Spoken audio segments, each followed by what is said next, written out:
Okay, so I'm handing over the mic to Mvurya Mgala from the University of Cape Town, and he's going to be presenting this paper called Data-Driven Intervention Level Prediction Modeling for Academic Performance. So, good morning, everyone. My name is Mvurya Mgala. I come from University of Cape Town, one of Gary's students, but originally I'm from Kenya. I want to tell you a story today that I believe will be quite interesting. It's on, the topic is on data-driven intervention level modeling for academic performance.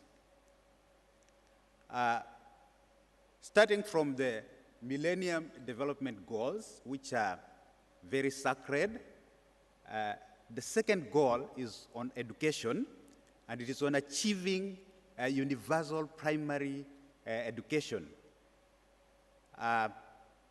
This has necessitated or has made many of the nations, especially in the sub-Saharan Africa, to initiate free primary education.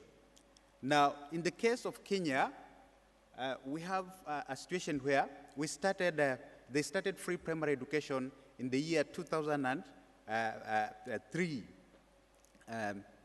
And this problem has, this initiative caused a lot of enrollment. Many students enroll in primary schools. In fact, in that year and the preceding years, the enrollment jumped from 1 million to 1.3 million per year. Now, the situation in Kenya, for those who are not aware, is that we have an 844 system, which means students learn for 8 years in primary school, they learn for 4 years in secondary school, and another 4 years in the university. Now, in the primary school, where the research is really has a focus in, the students do like 5 subjects which have equal weight. Now, these students have to pass a very important exam. We normally call it a Kenya Certificate of Primary Education exam, which determines whether the students will progress to secondary school or they will drop out. Now, usually, we have a threshold mark, which is 250. So students who do not exceed that mark, they are considered as failures, and it's like there's no alternative. So these students just drop out, and they end up maybe getting involved in child labor, or if they are girls, they end up getting married at that early age. And indeed, this is a challenge. So together with the increase in enrollment, there are major challenges in the schools. Some of those challenges include poor infrastructure, no learning facilities, and crowded classes. And these challenges have, and many others, have resulted in mass failure, especially in the rural primary schools. And in the case of this study, we determined that about 70% of the students, especially in the rural schools, get below 250. And in that case, therefore, they do not proceed to secondary school. And that is quite unfortunate, because in those areas, we have underdevelopment. And that's what brings about the ICT for development.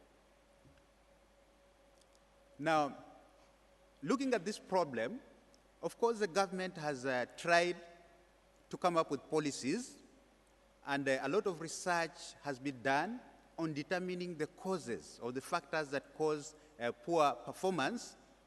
And many causes have been determined, and policies have been suggested. But these policies are, of course, at a macro level. And in this case now, we thought maybe we should contribute in seeing how this problem can be solved. by now going to the micro level, looking at these factors and determining which ones are indicative of academic performance, which ones contribute to students failing, especially in the rural schools. And then after determining those factors, we bring in the aspect of machine learning. So we come up with an algorithm that would predict or would predict the students that are likely to perform very poorly in the exam, in this very important exam, early enough, so that in the process, stakeholders can be motivated to put in intervention. So that's where we are. So we determined first what are the factors. And it should be a very small subset because we intend to use the mobile phone as I indicated. This is because in the rural places, we do not have infrastructure. We do not have electricity. So we need devices that are easily accessible and can be afforded by the users. Okay, so we went ahead to do some literature review and got quite some relevant literature. Of course, not so much done in the sub-Saharan Africa, but still it could help us get some direction. So one of them is, was done in Turkey, but this was for university students, but they were able to predict academic at-risk students. Another one was done in America, and many others. And this was a bit more relevant because it was done for grade 8 students. And they gave quite some reasonable accuracy. Like the one that was done in Turkey gave about 75% accuracy. Okay, so we went ahead together with the literature that we gathered.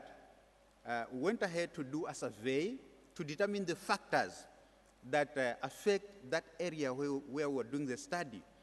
And we did it on 7 education officers, some 14 teachers, and 124 primary school teachers in 13 schools. So we ended up coming up with a database, or a data set of 2,426 with 22 features. Now this is because in the rural schools, there is no digitized data. So the whole of it was manual, and it was a real challenge. We did this for about 3 months. Okay, so that's the research framework. We did the data collection, then we did the pre-processing, then the feature selection, the classifier building. We did the implementation of the classifier on the mobile phone. Then we tested using the test data, and we also took this mobile phone to the ground where teachers tested it. Okay, so this is just an explosion of the 2 major sections of our research framework, that is feature selection. Sorry, I don't know whether you can see this. Yeah, that part, feature selection, we used 4 algorithms to determine the most predictive features. Then here, we combine those features now together with 70% of the data, and we put that in the machine learning algorithms. Now, the reason why we used many algorithms is because all algorithms are known to work very well, but on different sets of data. So we tested several of them so that we could be able to determine which one really is suitable for this type of data. So we did cross-validation. We actually had 24 models. In those, we did cross-validation to determine the best feature set and also the best algorithm. And then we use that now to develop the mobile prediction tool. Okay, so that was the mobile prediction tool, you can see. We also did work with the users, the teachers, and we designed the interface, and that's how the result comes out, as we see on the screen. Now, we used a standard way of determining the performance of an algorithm, and that is using the confusion matrix. And those are the features for each algorithm. We have the rough set algorithm, we have the gain ratio, we have a relief algorithm, and information gain. But remember, our focus was to determine a minimal feature set, which was to be used in a mobile phone. Okay, so those are the results of determining the feature set. And from there, we actually determined that information gain had the best accuracy. The difference is not much, but at least it led the others. Okay, and those are the results for the best classifier, which turned out to be logistic regression. And yeah, we did a cost-benefit analysis. Now, usually with the classifier models, when there's a misclassification, we charge the model. So we say that's a cost that the model should incur. So in this case, we talk of the gain, and the gain is a benefit of using the classifier instead of random categorization. So in this case, we found that the gain was 637 units. You can put any value to that, any currency to that. You can use dollars, you can use pounds, you can use Singapore dollars. And if you do not use this model, you do just random categorization, then the cost would be 1,024. And the cost of misclassification is 391. Okay, so finally to the conclusion, we say that we were able to determine this feature subset, which contained 8 features. We were able to determine the algorithm which best works with this data, and we can say that yes, this algorithm has benefit in that we could see that it gave a reasonable gain. And when we tested this mobile phone prediction tool with the teachers, we got very positive comments from the teachers. We don't have time to say what they gave, but basically they appreciated, and they said they had time to interact with the students and get to know really what ails their own students, which some of them had been with them for a while, but they really did not have time to interact with them and ask them what causes them to perform poorly. Okay, thank you very much.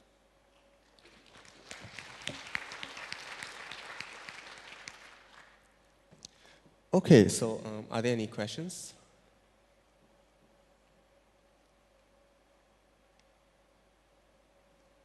So let me start with a question while people are getting to the mics.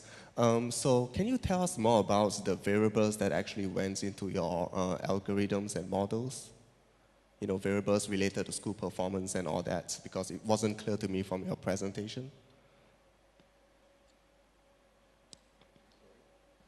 Could you talk about the variables that actually went into your models?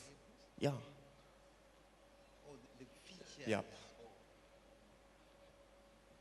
Yeah, they're here. Yeah, the features are the ones for information gain. These features here. Yeah, so we have test marks, we have gender, we have the student age, study time, pupil motivation, family income, teacher attitude, and shortage of teachers. Yes. Okay. That was very interesting talk, Mvurya. And just looking at the process diagram, it struck me that your process for creating this tool is something that could be used in other domains. And I was wondering whether you'd looked or thought about other domains in Kenya where this kind of work to get some kind of predictive model that could inform policy and interventions might fit elsewhere outside of just doing it with schools. I mean, you could go through this process with other kinds of data, and I'm just wondering whether you've looked at that. Okay, I adopted the process for this work, but as you say, it is true, the process can be adopted in other domains. But I haven't looked at those other domains, but yes, it's possible. Yeah, and it seems that you could sort of put this into a healthcare setting and look through some of those kinds of data and sort of try and step up from what the framework you have now to some sort of generic platform that makes this process easier for somebody perhaps in the health domain to go through and produce something similar. I'm not very clear with that. I think there's a problem with the... Sorry, I was just thinking that it would be good to take what you've done and perhaps create a platform so somebody could do it in a health domain or an environmental domain or whatever. Oh, okay. Yeah, it's true.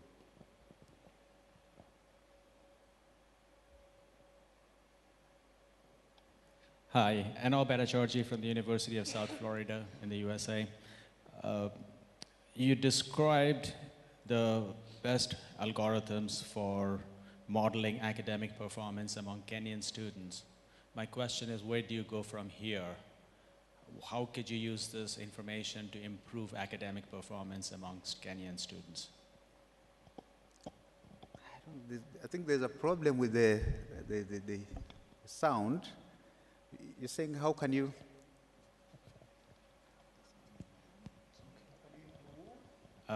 Yeah, let me repeat the question. You want to just calm down? It's easier to answer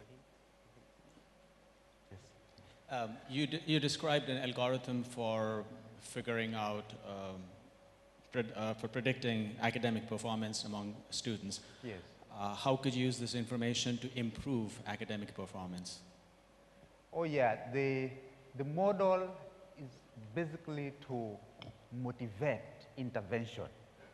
Now, once the stakeholders get to know, because the idea is to have the students determined to be requiring high intervention early enough, like 2 years before they do the exam. So once that is determined, then the stakeholders will be called in. Could be the parents. One is the factors that cause poor performance will guide what kind of intervention these students require. Yeah. So because it's a computer science study, the next phase will involve the actual interventions. Yeah. Yeah, hi. So very interesting. Right here. Oh, Yeah, okay. I was wondering if you could talk a little bit about your process for reconciling the quantitative metrics like student attendance and student grade in the class with the... Let me come close. Sure. Right, so I'm wondering if you could say a little bit about the difference between the more quantitative metrics, the factors that you used, and some on there were like teacher attitude, student motivational attitudes. And I'm wondering how those discussions played out in the research, and as far as using those more attitudinal surveys and qualitative metrics alongside the quantitative attendance or grade metrics? Not very clear with the question, but I guess you're asking.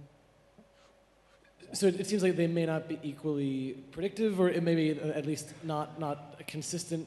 There might be a difference in the way that you collect data about student attitudes or teacher motivations, right? Because those are more subjective qualitative metrics versus the student attendance or student's family income level.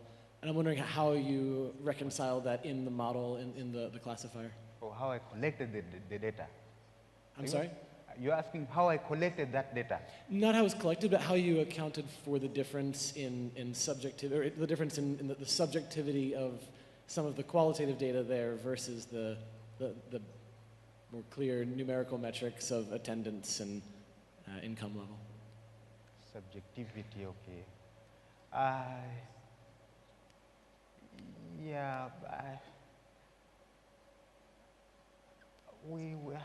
Well, I don't think, I think we can discuss with you. Sure, later. yeah, of course. It's definitely yeah. Yes. Okay, one more question from over there. It's, I mean, it seems to me there are two parts to your presentation.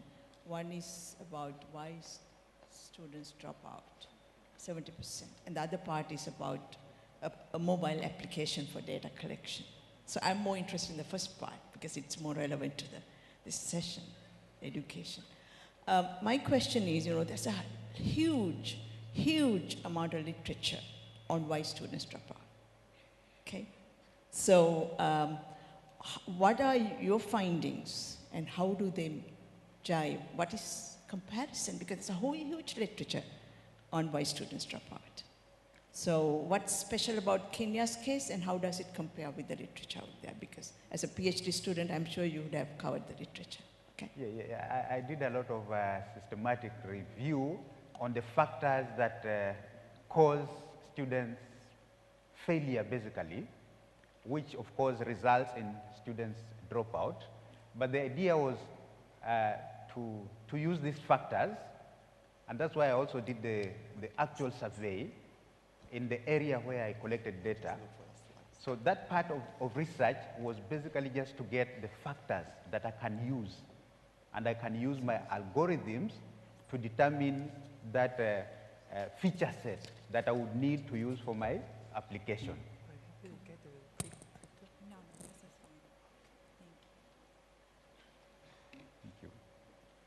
Okay, so if there are any further questions, Mvurya is available during the lunch